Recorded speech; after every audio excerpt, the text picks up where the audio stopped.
amte bakkaratti ko wallante misrachoo ergaasiiqaba inni du'ee du'a ga'ee boon mirga baasumpe har'a waaqayyo addabaabee talolaa asii baasameera mee iyyaati waaqayyo naa lolaayira dabala waaqayyo naa lolaayira eewsii lolaaf dabalati waaqayyo naa lolaayira infuleni ammallee yoo sin fudhatan nan dubbadha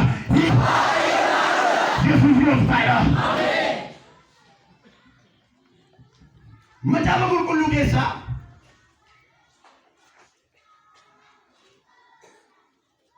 qonnaa kudhan lakkoofsa tokko hanga kudha lama kan jiru wajjin ilaala.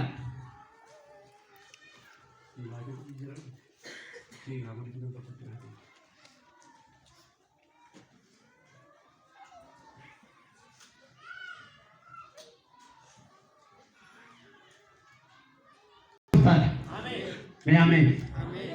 Lakkoofsa ja'a warri jeebiyoon immoo gilgala iddoo buufataatti Iyyaasuutti erganii garboota kee irraa harka kee fudhatiin hin dachaafatin mootonni Amoorotaa warri biyya gara gaaraa jiraatan hundinuu nuun loluudhaaf nutti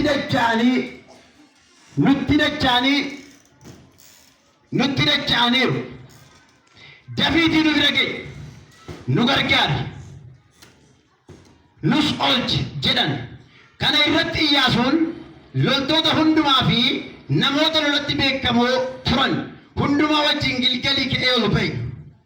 Waaqayyo yommus Iyyaasuudhaan ani harka kee keessa isaan buuseeraatii isaan hin sodaatin isaan keessaa namni tokko illee si dura dhaabbachuuti hin danda'u jedheeniidha.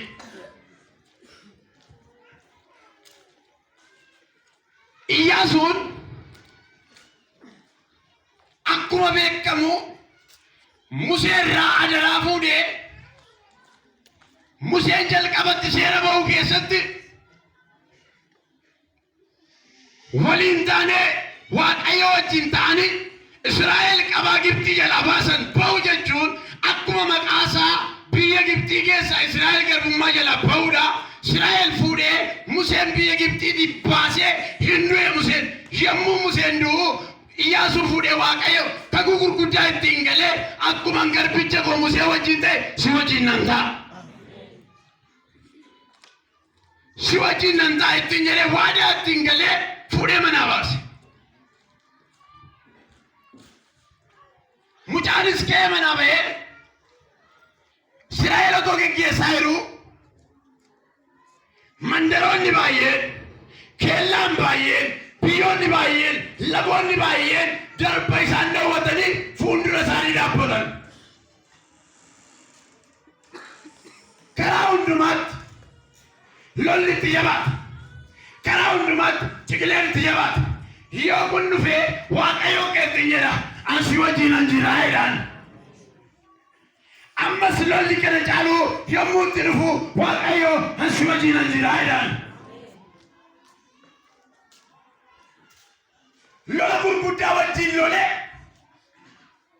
mandara Iyyaarkoo wajjin jigsee mandara kan jedhamtu wajjin jigsee mootonni tokko 5 ta'anii walii galanii Iyyaasuu loluu barbaadan.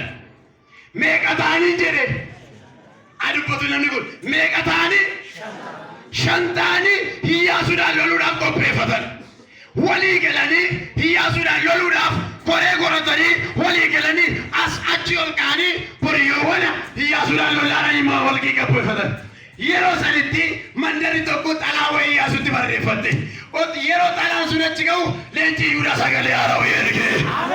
Iyyaasuu abeet hin sodaatin mandaritti qabeen harka kee keessa siiqaa. Isaan keessaa diroo kee kan dhaabatu tokko illee hin jiru. Iyyaatii Waaqayyo naa lolaa'eera. Maal jette yaa? Amma yoo dubbadhu sagalee kee kana caalchisi Waaqayyo naa lolaa'e. Yesuus gooftaan. Iyyaasuun dubbii gara dhagee jarri xalaatti barreeffannaan dabdaabbeetti barreeffannaan kaatee loltoota beekamoo fudhatee qajeele.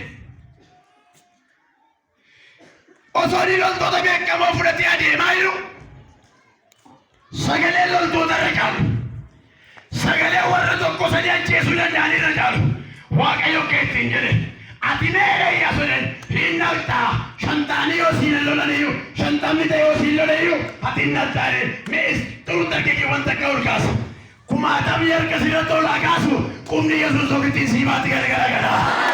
Waajjira kee keessatti biyya kee keessatti naannoo kee keessatti har'a qubni Yesuus ofitti siimaatti qubni Yesuus ofitti kumaatama sirra gargara.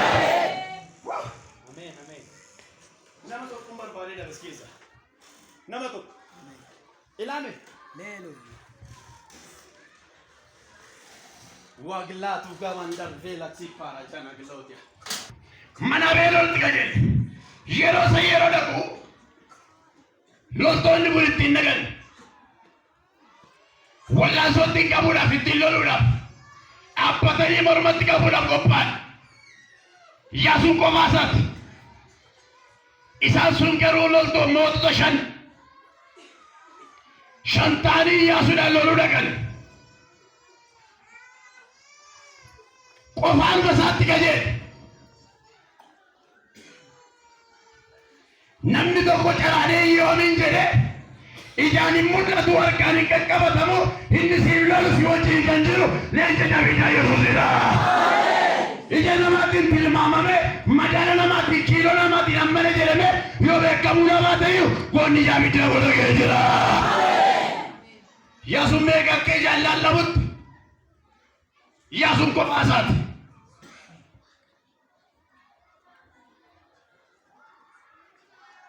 Namatti mari'atu hin qabu. Harka fuudhee manaa isa baase malee. Nama wajjin wal gahii ta'e ittiin mari'atu hin qabu. Leenca fuudhee manaa baase malee sagalee isa dhageessise malee.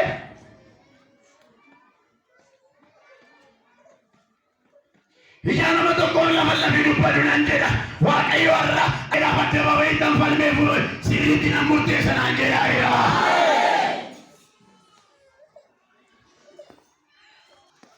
Waan baay'ee sin ajaa'ibu labsanitti waan baay'ee na dinqe tokko jira. Wanti baay'ee na ajaa'ibe tokko gaafsaniidha. Iyyaasuun lola dhaqee wajjin lolatti ba'ee yoo tolli lolaa jiru danda'anii Iyyaasuu fuuldura dhaabbachuu dadhaban. Yeroo isaan fuuldura dhaabbachuu dadhabanii asiin gadi baqatanitti jarri baqattee jalaa ba'uudhaan yeroo ishiin geessu Waaqayyo ariifatee fuuldura godhe. Maal godhe beektu dhagaa jabbiitiin mataa keessa gadi deebi'e. Harka kee ol kaasi ergaan sitti hima. Ati mee fuulduraan laalta ati mee asiin laalta makiinaa Waaqayyoo mee marshiin qabu otoo manni qaqqabsiisaa asiin dhufa garta.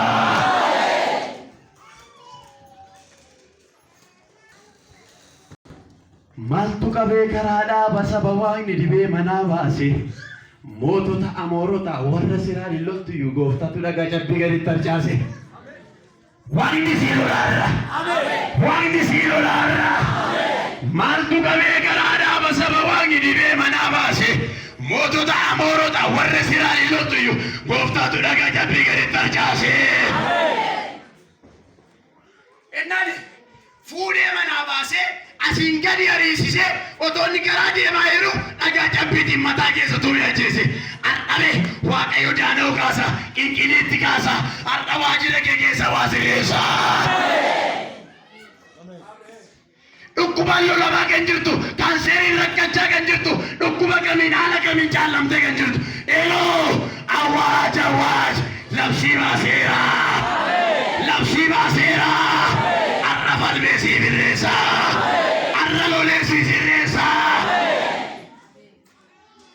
Namni garatti walii galtee nageera rakkinni kan jette iyyiti Waaqayyo naa lolaadha. Sigaa rakkinni, sigaa hiyyummaan, sigaa akka namaa ilaaluun, sigaa dhukkubaan rakkachuun har'a addabaabatti leenji jabinaa sii dhufa. Iyyati Waaqayyo naa lolaadha.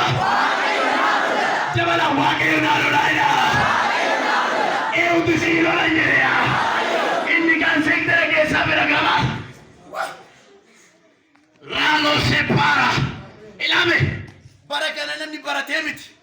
waajjira mootummaa ta'u dibamee miti gammada dhaqee argataa jiru.